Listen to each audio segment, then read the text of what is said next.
Hey, Rich.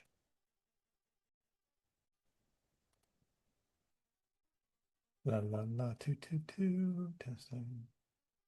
Testing, testing. La la la. Yeah, I don't hear a thing. Let me check what's on my end. Speakers correct. Microphone's correct on my side.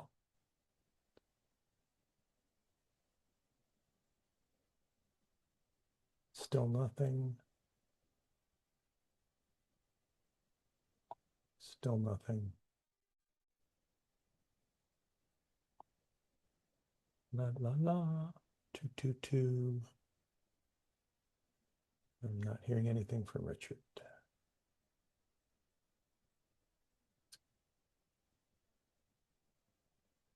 La la. Two, two, two. Do, re, mi, fa, so, la, ti, do.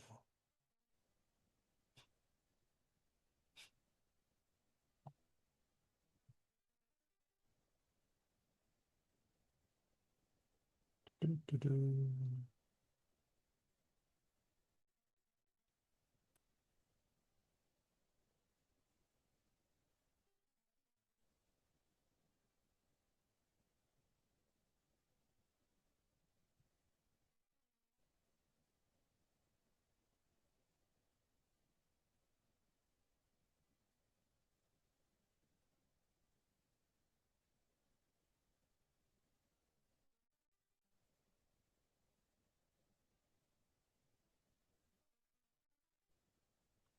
Two, two, two. La, la, la.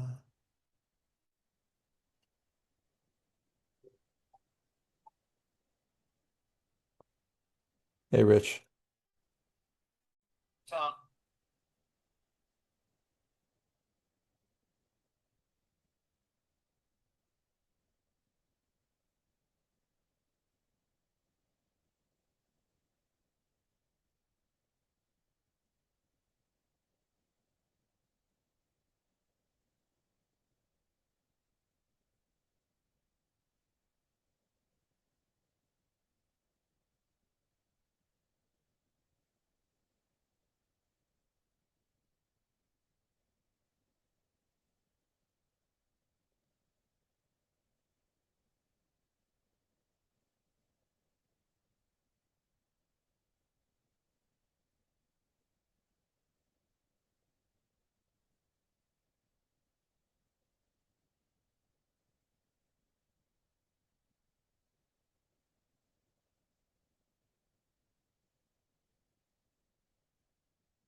All right, I'm ready when you are, folks.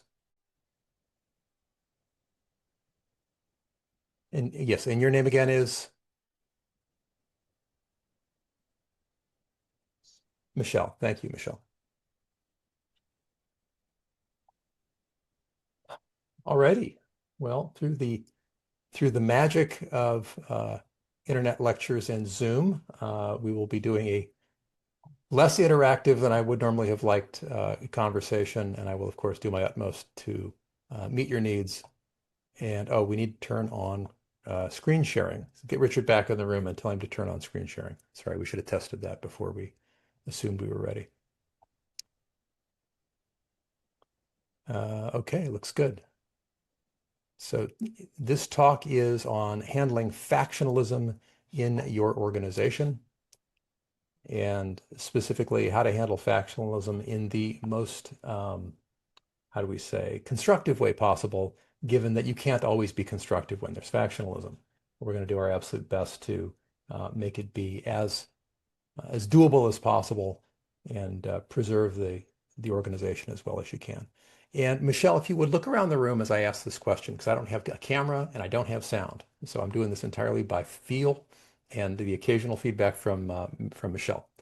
So Michelle, look around the room and count the number of hands. Is it more or less than half the room when I say, who here is number one in an organization that number two has some factionalism or used to, or you're worried that it's going to? Show of hands. If this is like a real need of yours, keep the hands up. Michelle, glance around the room, unmute yourself and tell me what kind of a response we're getting.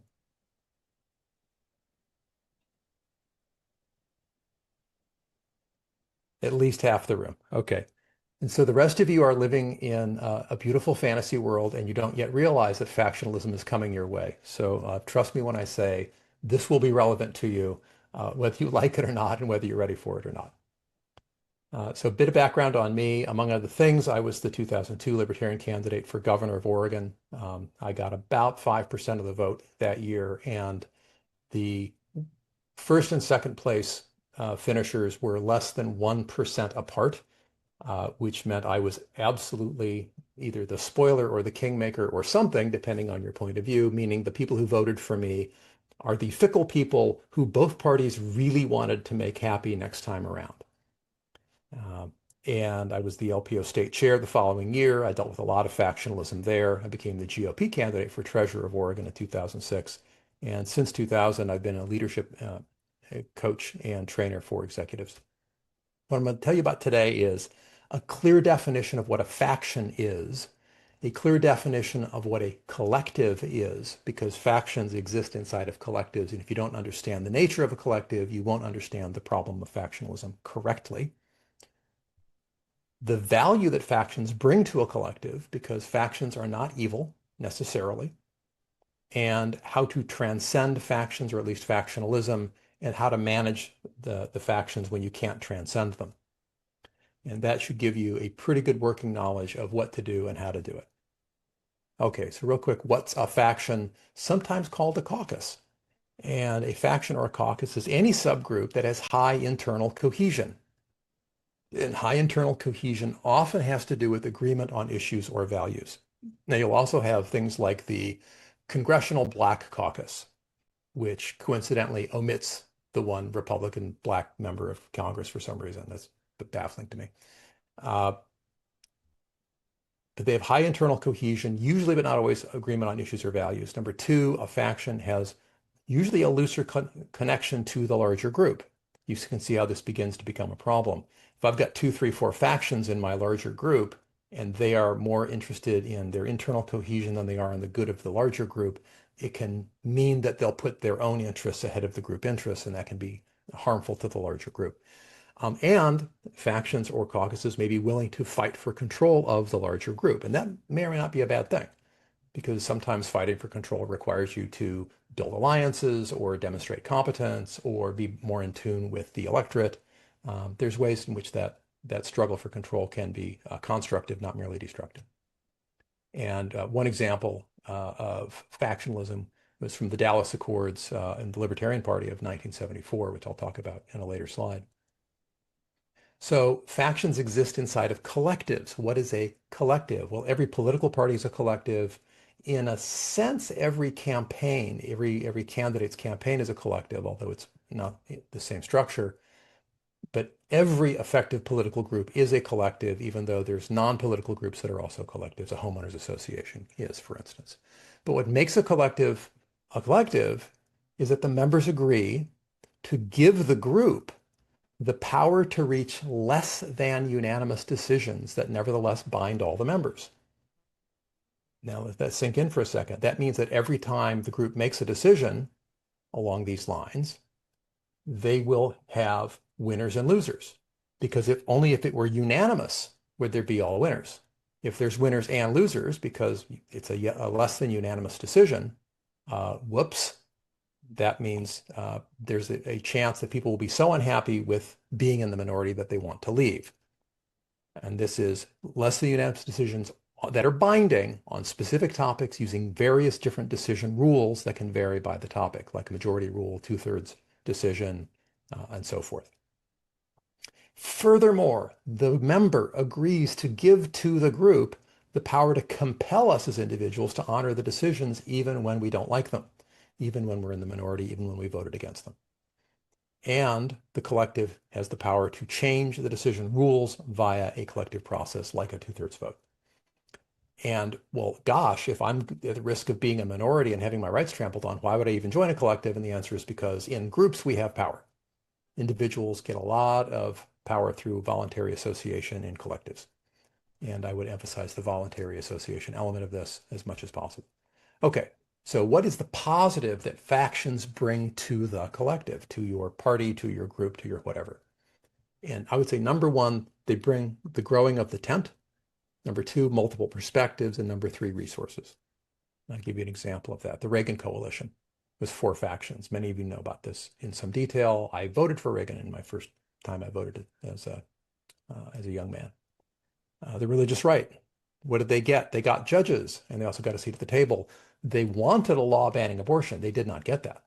But they did get their judges, and they got a seat at the table, and they got more social respect than they'd gotten before from the political system. The Cold War hawks got the military buildup they wanted, but they had to put up with arms control treaties. The Reagan Democrats got the cultural validation and return to patriotism. That was a marked departure from the Carter years. But they also got weaker unions and more wage stagnation, arguably. And the budget hawks got tax cuts and tax reform that they liked, but they had to put up with the deficits that were brought about by the military buildup. So no one got everything they wanted. No one got everything they wanted, but they each got the one thing they most wanted, and they had to tolerate the others to get there. And so that coalition put Reagan in the White House for 8 years and implemented a lot of changes that on net everybody liked, even though a lot of people had to swallow a lot of stuff they didn't like. There are some techniques for synergy that I want to dwell on here for a bit. And these are things that you can do to help your group get along better. So when you're in your meetings and you've got members of different factions there and they're talking about some contentious topic, there is a technique called yes and. Some of you've heard of the yes and technique. Michelle, I'm going to ask you to scan the room and see if there's people like frowning or nodding and smiling like, yes, I've heard of yes and, or no, I have no idea what this guy's talking about. So Michelle, reading the room for me and unmuting yourself, tell me, does this look like I'm breaking new ground, or is this just a reminder for most people? Michelle's going to unmute herself in just a second. Yes and, people. Is the yes and technique one you're already familiar with? Okay, good. Excellent. So the yes and technique is one where the other person says something that you may not agree with or that is only partially true, and you want to add on to it. If you say no, but, they will feel like everything they've said has just been negated and you're denying the reality of everything they just said. And you've experienced this yourself. If someone says, you know, Fred, you're so smart and hardworking, but it's like, okay, the smart and hardworking just got thrown in the trash because now you're going to tell me the real thing that you wanted to talk about. And the first part was just buttering up and nonsense. Whereas, you know, you say blah, blah, blah. Huh, yes, I like that. And I want to add something else on as well. And now I feel like you are working with me, not working against me. And there's something about the word but that is profoundly negative. And it tends to inspire most native speakers of English to feel like you've contradicted everything they've said and often everything they stand for. It's painful. So learning to say yes and is a shockingly effective technique, despite seeming trivial and maybe even a little manipulative. It's not. There's another one called the 10% rule. It's related to yes and, but it's qualitatively different. And in just a minute, I'm going to have you all practice this here in the room. So you might want to grab a pen and some paper because I'm going to give you some instructions. There's not a slide for this. There's just instructions I'm giving you verbally, and you're all going to have to stand up, move around the room, and practice something here in just a second. So if you don't want to feel completely confused and left out, this would be a good time to tune in. So the 10% rule is you listen to what the other person has to say, and you respond to it with, well, what I like about that is, and you find some tiny piece of what they're saying that you actually like. And you might think, well, but sometimes they say something where nothing has any sense, and there's nothing about it I like. And my answer to that is you're not trying hard enough, because in almost anything, almost anybody says, if you look under the covers, you will find something that resonates or has a shared value or that you like. And when you say what I like about that is, you're building a bit of common ground, and it gives you permission then to add your own idea. And so here's how you're going to practice it. We'll do a demo first. And so Michelle, I want you to look around the room and find somebody who looks excited and engaged and looks like they're willing to be a demo partner with me. Who do you see? Anybody want to raise a hand? Someone who's going to play the 10% rule with me. Okay, hand the phone over. If that person would please stand up so everyone can see you as well as hear you.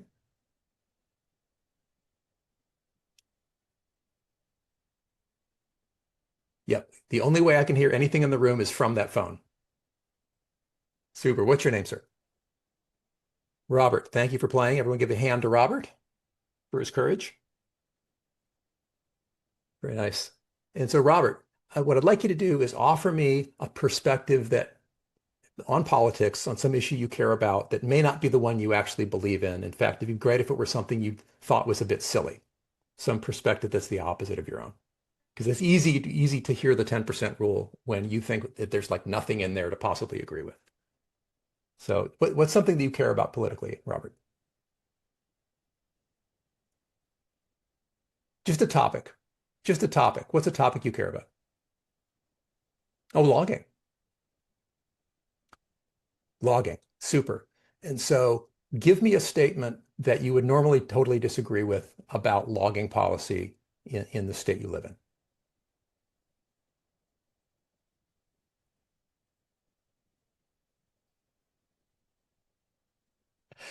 So Robert here believes that protecting the spotted owl is an amazing thing.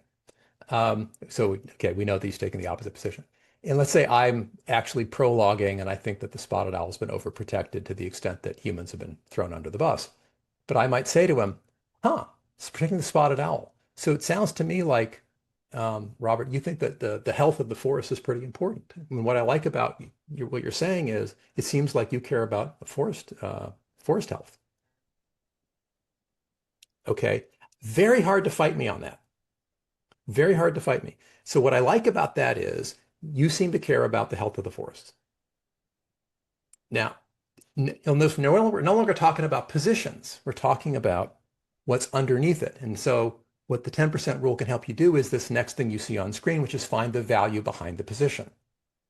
You want to try another one, Robert? A different position? Something else, same topic, different topic? Yeah, I want to.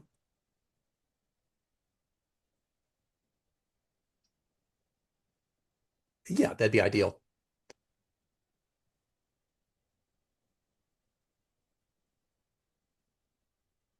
Mail-in voting is the best way to vote.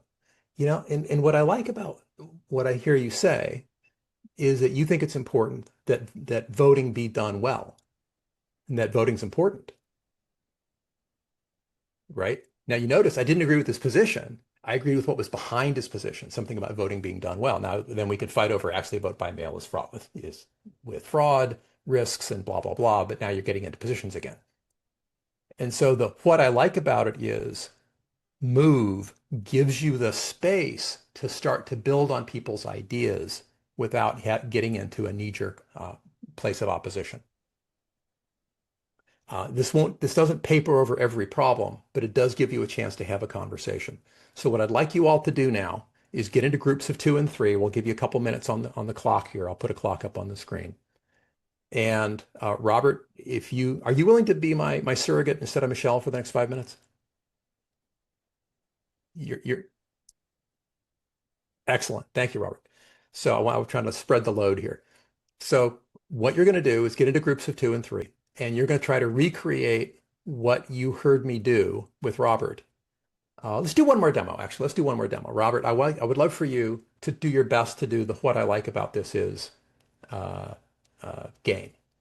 So would you say you lean more pro-gun control or more pro-gun rights yourself? Pro-gun rights. Okay. So let me take an opposite position and say something like, well, Robert, I really think that all guns should be registered.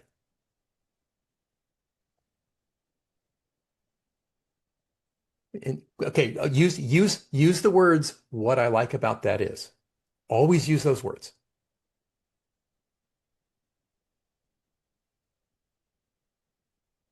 Boom. That's it. That's all you got to say right there. Boom. Yes. Yes. You're talking about responsible gun ownership, aren't you? Yeah, yeah, I am. Pow. Can I get a round of applause for Robert for being such a quick study? Outstanding. Okay, so that's the game. Just make sure that when you're the second person speaking, you're going to say what I like about that is, and you're going to try to find what's the thing underneath their position that is respectable or likable or sort of cross-partisan, if you will. Okay, so go ahead and separate everyone, stand up and find someone you don't know very well or don't know at all to pair with. And if there's an extra person in the room, one of you gets to be a group of 3. So everybody stand up right now, move around. Let's go. And Robert has to tell me when they've successfully done that.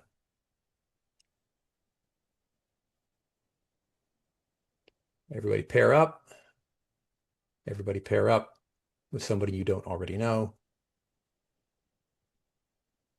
And we'll have the taller person speak first and say something. And it can be something you do believe or something you don't believe. It's fun to play it either way.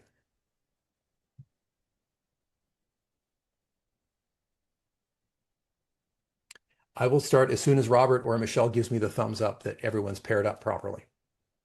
Everybody, if everyone feels correctly paired up, just look at the screen. If anybody isn't paired up, anybody who's not, raise a hand. Anybody needs a partner? Raise your hand. Look around, find someone else with their hand raised, and go meet them. Outstanding. Okay. Okay. Off to the races. Let's do it. I will set up a timer and we'll have 2 minutes. Make sure both people have their turn. Okay. And 2 minutes starting now. You should see a timer here on the screen.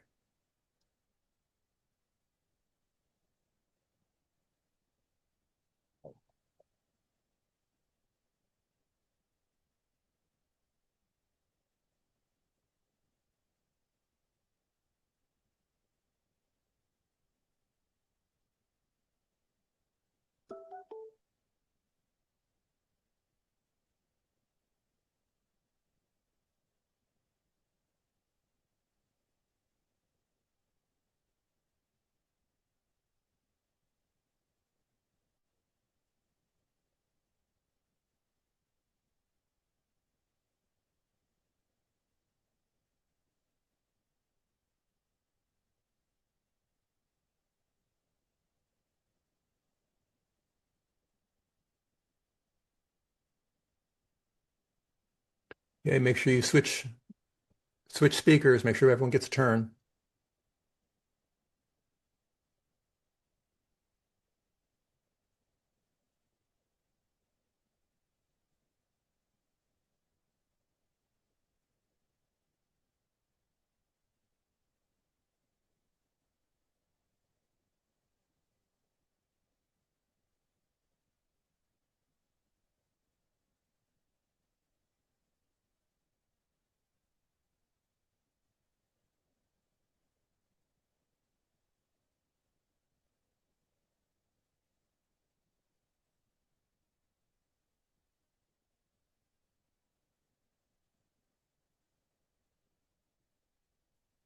Okay, let's wrap it up, finish up. Michelle and Robert, if you would let everyone know to finish up.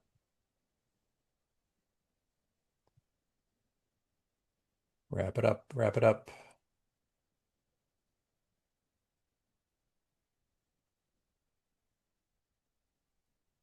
All righty.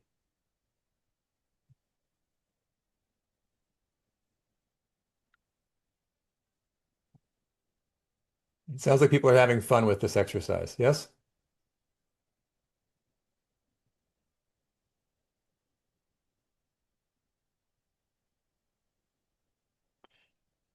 Okay. And then let me know when folks are back in their seats and we're ready to go to the next bit.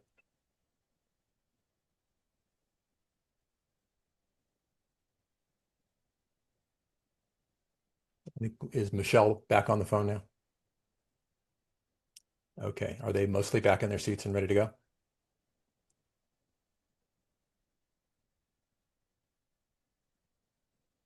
I can't tell what your answer was just now. Let me know when they're ready. I mean, the rest of the room when folks are ready for me to keep going.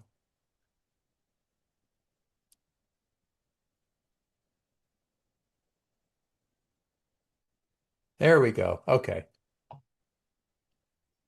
Thanks again, Michelle. All right. So the next point I want to make is that the brain has three major gears, or at least for our purposes, we're going to oversimplify the brain enormously and say that there's three main gears that are relevant in terms of keeping your group unified and effective when it comes to factionalism. Gear one is the empathy gear, where you build human connection. Some of what you were doing just now involved a little bit of empathy. The yes and experience, while it was analytic, had elements of empathy within it. The second gear is pure out analysis. A lot of us are policy geeks. We love to do analysis. We love to talk about policy. And then the third gear, I will claim, is the survival portion of the brain, fight, flight, and freeze. That's fear and anger. When people say that they are triggered or someone else is triggered, what they're really talking about is that, right? Triggered is the survival brain, which, by the way, when people are goaded into displays of anger, it's a way of showing that you can knock them out of their higher functions into this lower function, and it's a sign of low self-control, which is one of the reasons we don't like people who are unable to manage their anger or fear. We don't like or respect them because they seem to lack self-management, which frankly they do. Okay, so if we know that the brain has three main gears, what do you do about it? I will claim in order for factionalism to not be a dominant aspect of your group, the group has to spend some time bonding via mutual empathy, which is an exercise I will show you next. You've got to spend time bonding via mutual empathy. Don't try to have the group bond primarily over shared hatred or shared fear. It fails. It is a tree with bitter fruit and no roots. There have been research on this. People can get very fast agreement and a lot of energy bonding around how much they hate this or that politician or this or that scary bill and so forth. But if you don't take the time to get to know each other as humans and develop just a little bit of mutual affection, the group won't bond and it won't stick around for the long term. Okay. Something to remember. All of the members of your group have four motivators. All humans have these four primary motivations. They're baked into us as human beings. We love mastery. We love getting good at stuff. We also like being seen as good, which gives a form of status. Mastery is a primary motivator, giving people a chance to be good at or get better at a thing. That is motivating. Autonomy is motivating, being able to direct and control events, autonomy within clear boundaries, having choices. What would you like to do next? The number three and number four are connection to purpose and values. That's why we do things like the Pledge of Allegiance. It's why you remind the group of the group's founding values and purpose. It's why it's important to have a mission so you can connect to purpose and values. And number four, as a top primary built-in motivator, connection to other people. Connection to other people. This is almost never done well in most political organizations. People so get focused on number three, they forget number four. I had this brought home to me very dramatically probably 20 years ago. I was active in party politics in Washington County, Oregon, and one of the regular members who came every week, one week didn't show up. And I was kind of new, but I'd been there for about a year. And I felt I had enough standing that I could reach out to a fellow member and say, I called her up, left her a voicemail and said, hey, we didn't see you at the meeting last week. We missed you. Not you should have been there, nothing like that. I'm not trying to guilt trip anybody. I just want to say, hey, you weren't there and we noticed. She called me back crying, because she'd been volunteering for over a decade, and this was the first time anybody had said anything like they missed her when she wasn't around. She'd never once gotten anything like that from this group. It was all about the work and all about the importance of beating the other side and, very, very analytic oriented and some fear and some anger, but no love, no connection to other people. And it is a desert, and this connection to other people is water in the desert. People will love the group and they will stick with it through thick and thin if you can give them a sense of belonging and care that's truly from your heart. And by the way, another top motivator, it's not in the Fowler's list of the top four, these 1 through 4 from Fowler, but I will add a fifth one, sense of progress toward a worthy goal, which is why you need to have projects, you need to have milestones, you need to have interim stuff. It can't all be about November. It's got to be about next week and next month. And again, if you can build short-term goals that your factions can agree on, then the factionalism takes a back seat and people work on the progress toward the worthy goal and so forth. All right, now I'm going to teach you how to create empathic resonance. We're going to get into groups again. Again, it can be, let's do groups of 3 this time because I want one speaker, one listener, and one observer. Okay, groups of 3. We're going to do a speaker, a listener, and an observer. You get to rotate positions. And again, we'll start, the tall person speaks, the middle height person is the active listener, and then the shortest person is the observer. And then you rotate so that, I don't know, you guys figure out your rotation. You're smart people. And I open every meeting with this sort of ritual or routine, and this is what you're going to practice here next. So you get into groups of 2 and 3, people you know the least well, and the first person to speak will share a small, recent, beautiful thing that happened, let's say yesterday or recently. A recent, small, beautiful thing for which they are grateful.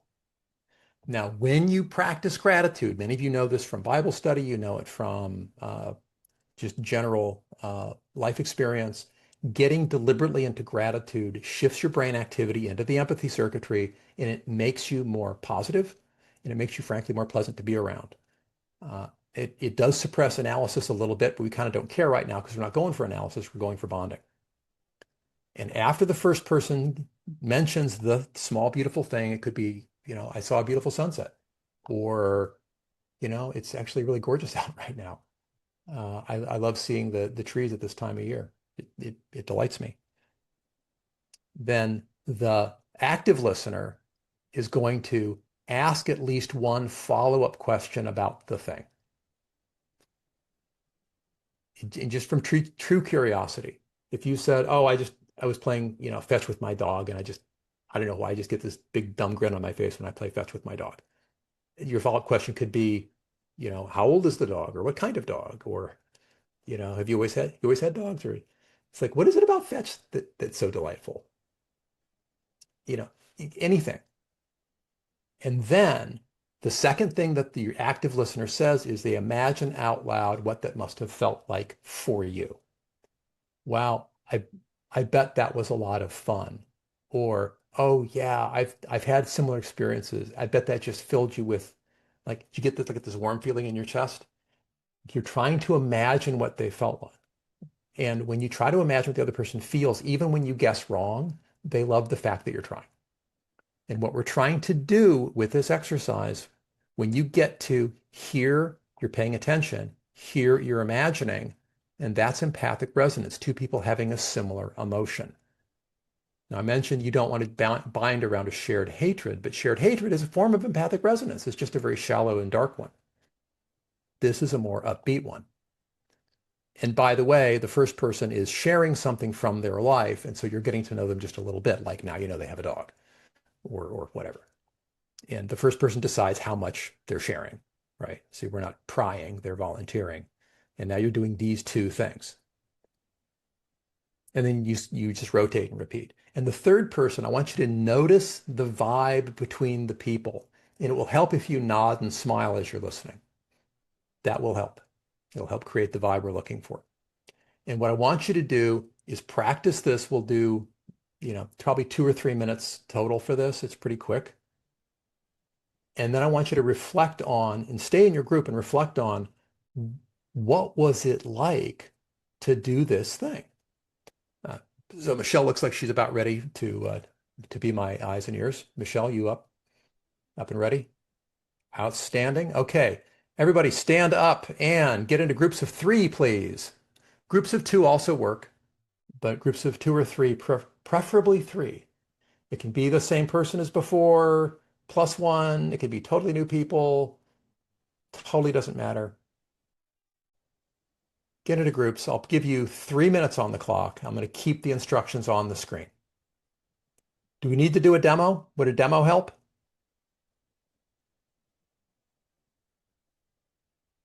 Looks like people are already getting engaged. Okay, off you go. Okay, let's just let them do it. And timer set for 3 minutes, starting now.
Make sure people are rotating.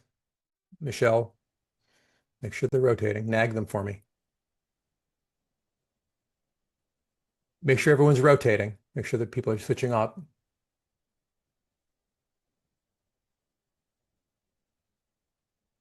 Yep. I can extend the time.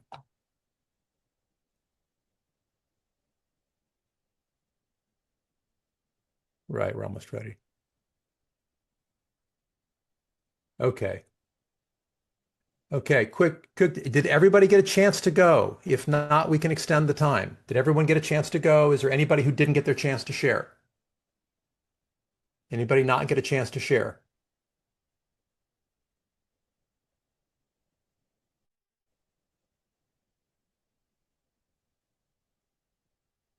Did anybody not get their turn to share? Okay, super. Now I'd like you to just stay in your group, stay in your group, stay in your group, and reflect on what that felt like to have that exchange and write down a word or a phrase to capture some aspect of what that subjective feeling was for you. I'm going to give you 30 seconds on the clock. I want you to think about what it was like. How would you describe the feeling? Physical sensation, emotional reaction, anything at all, but a word or a phrase to anchor that subjective experience. What was that like for you? Jot something down, come up with your own word or phrase.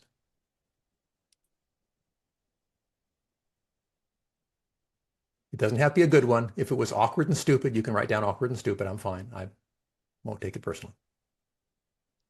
What was it like for you to go through that exercise? Okay, Michelle, point to a group and have one of them answer out loud, loudly for the whole room to hear what they wrote for their word or phrase. Just start pointing around the room, Michelle. Yep, just point to them. Have them yell it out. And then repeat what they say so I hear it. Okay. Hi, stand up. Positive. Mm-hmm.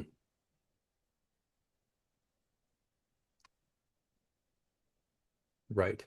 Yes. Yeah, the follow-on questions are what make all the difference in the world from it being like a shallow share versus people are actually interested in what you're saying. Great. Pass the phone to a different group. Thank you so much. No, don't ask them if they want to go. They don't get the choice.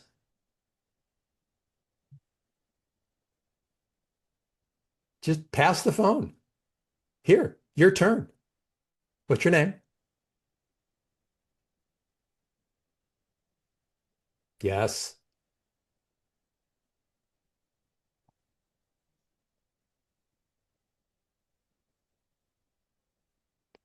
Yes. Okay, that's all very analytic. What did it feel like for you emotionally?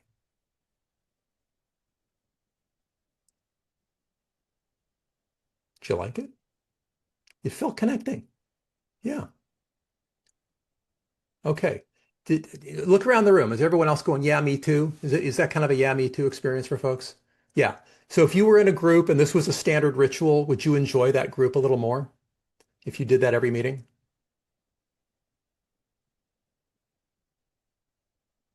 Okay. Guess what? You get to do that. You get to do that. You have my permission to steal this entire idea and use it for forever after. I highly recommend it. It's a very, very good practice. Okay. Thank you all so much. Back to the presentation. We'll be done in time for lunch. So I want to give you some ideas on how to manage factions. So having the bonding ritual reduces the pull of the faction away from the larger group. The ritual I showed you, this routine of sharing, builds bonds across factional lines so that people like each other as individuals and they like the group. Very important to have people enjoy their group experience. So synergizing is a great way to manage. The Reagan Coalition was a big tent. One group brought more money, one group bought more high-level contacts, another group bought more foot soldiers. The religious right was a vast source of volunteer labor, for instance. A second way to manage factions is to prevent factional outbreaks and or to coexist. And this is the Libertarian Party Dallas Accord. There were two factions inside the Libertarian Party in 1974. Hard to believe that a small party was big enough to have two big factions, but they managed it anyway. And they were paralyzed by their inability to agree on like one or two basic things about the party platform.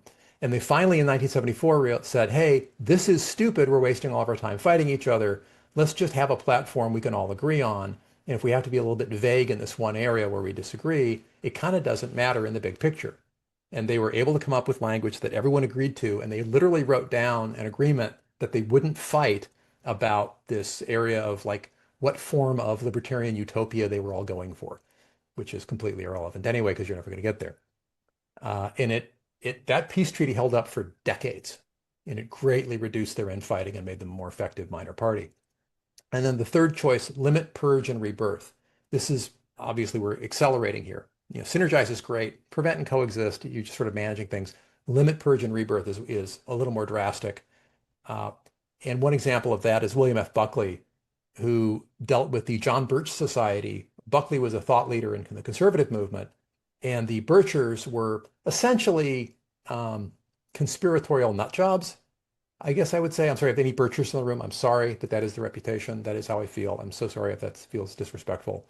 But, telling me that Eisenhower was a secret communist is ridiculous and not worthy of mainstream commentary. And Buckley was able to say that and print it in National Review and get a lot of he solicited similar rejections from other high profile people. And it drew a line not around the society. He didn't say that all Birchers were bad. He said that these ideas are nonsense and the leader of the society is a bit of a loon. And so the other Birchers were still welcome to come and do things. They just weren't welcome to talk about their conspiracy theories. And that helped to make the conservative movement be less repellent to people in the middle who were what they needed to win elections. So, and by the way, I have a handout here. I'll throw it on screen really quickly.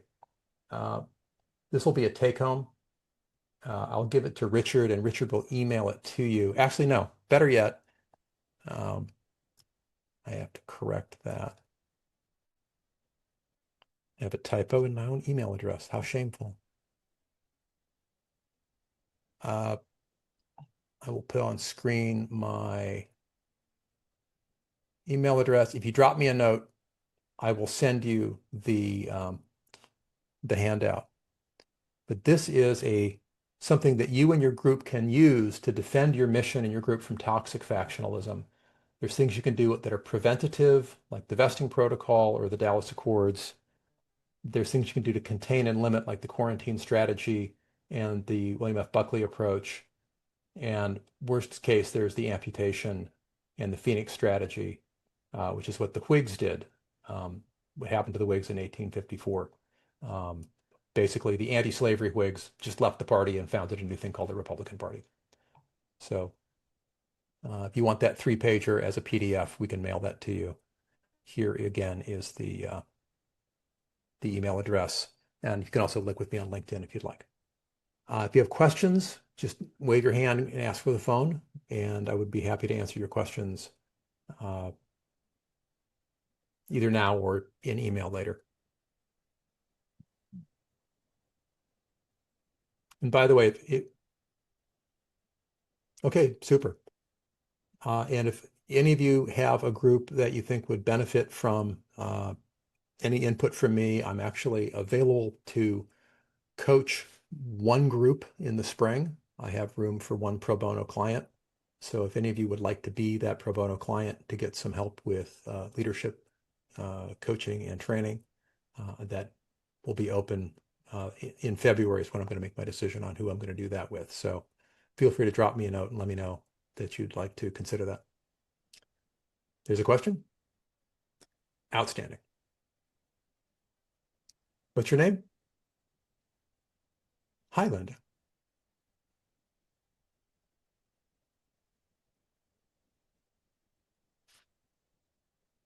Mm-hmm.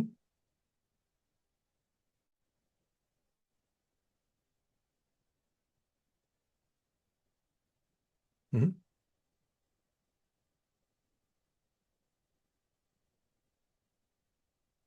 course. Yep. And you don't necessarily have to.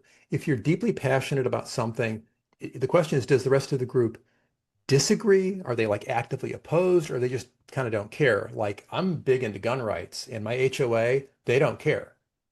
And so here I'm all passionate about gun rights and my homeowners association is like, they don't care about my passion. Is it that the kind of thing that's happening or is it more oppositional?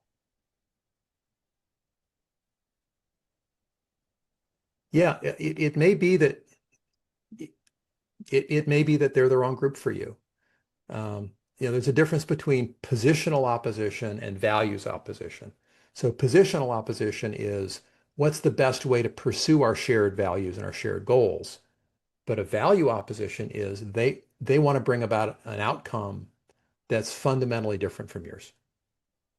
And if that's true, you either don't work on that topic with them, like you restrict yourself to the activities where you do agree. You know, I might not agree with, let's say, my local Republican or Libertarian or Democratic Party on some stuff, so I don't get involved in the policies elements with that. But voter registration feels safer, and I'm happy to go stay involved in that. Like that's one way, is just direct your attention in the larger group in the areas you can get along with them, and then find another group that is passionate the way you're passionate, where you can find like-minded people and not feel alone. Does that help you, Linda? Outstanding.